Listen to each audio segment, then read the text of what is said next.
Let me begin then. You referred to spaces and things coming to you and things moving away from you. And earlier on I mentioned something about globalization and the Leninist, what I believe is the Leninist conception of globalization today.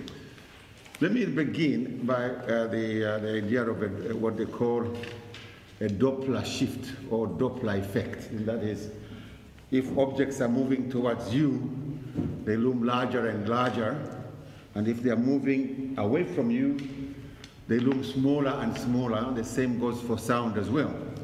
Now, there is nothing new. And globalization, I think, has had this kind of Doppler effect to some extent, that those who stand at a position where globalization is sort of moving towards you looms larger and larger and larger and threatening. And if it's moving away from you, from the core, as I was saying, it looms smaller and smaller and smaller. It's not really such a big thing. And I'm talking from the other side, the windward side of globalization, where it's looming larger and larger. How do I interpret this in the African context? Basically, I'm going to mention 2-3 things. One is what I see in a nutshell as the effect of globalization on Africa.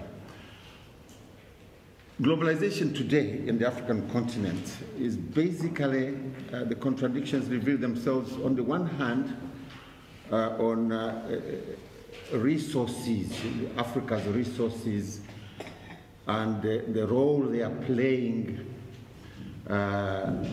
in the last few years and progressively into the future, the resource base.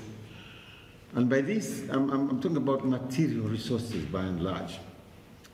That's only one side of the story. The other side, in my view, is Africa's people. Because my feeling is that what is happening is a process which seems to be progressively separating and alienating Africa's people from Africa's resources. And therefore, what seems to come out is that you have a greater intensification of the exploitation of Africa's resources. You have a greater demand for Africa's resources. You have competition for Africa's resources. But on the other hand, you have a steady marginalization and exclusion of Africa's people. Africa's people are no longer considered a valuable resource. I'm saying this because, and my next point is, this is not something that just happened. You know, I had a historical note here that if you talk about the 15th, 16th century, etc., during the African slave trade, African people were a major resource, a major human resource. And there was a trading in people, opening up the new world. Africans were almost vital to opening up the Americas. That phase passed. Then came the colonial phase. Africa's people were still vital and important. And that is, you know, instead of transferring and moving African labor from the continent, this time around, Africa's labor had to be retained where it was. And treaties were entered in between different colonial countries. The Berlin Conference was precisely about that. The notion of effective occupation of territory was precisely about that. The idea that you ban any transportation of people from one territory to another. We need Africans to work them on their own land and to produce the commodities that were required by Europe.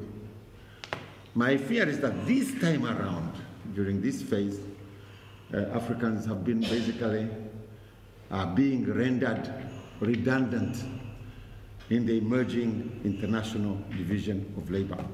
This is the essence of our argument when we pick up this argument. The consequence of this process, it looks to me, has been, you know, in terms of internal consequences, in terms of African societies, etc. From the 1960s, the late 50s, process of national independence, the establishment of national governments, the attempts to bring about national development, etc., have been more or less presaged by the assumption that there were national societies emerging in Africa. And then if you talk about Tanzanian societies, you talk about Nigerian societies, you talk about Ghanaian societies. This process which is emerging now, I think one of the aspects of this is that you have a process of disintegration of national societies. Not only does you have a disintegration of national societies, but you have also a fragmentation of communities. And after the fragmentation, you get, of course, polarization between different groups of people within countries. Once polarization comes about, then the politicization of the poles becomes the next first thing, and ultimately, of course, some of the conflicts that we have been experiencing. But this is all happening behind a backdrop of declining resource and this separation of resources and people, and therefore, and the weakening of states, by the way, so that at the end of the day, you have countries which only exist in shape and forms, but not really in essence. And you have states which basically progressively will continue probably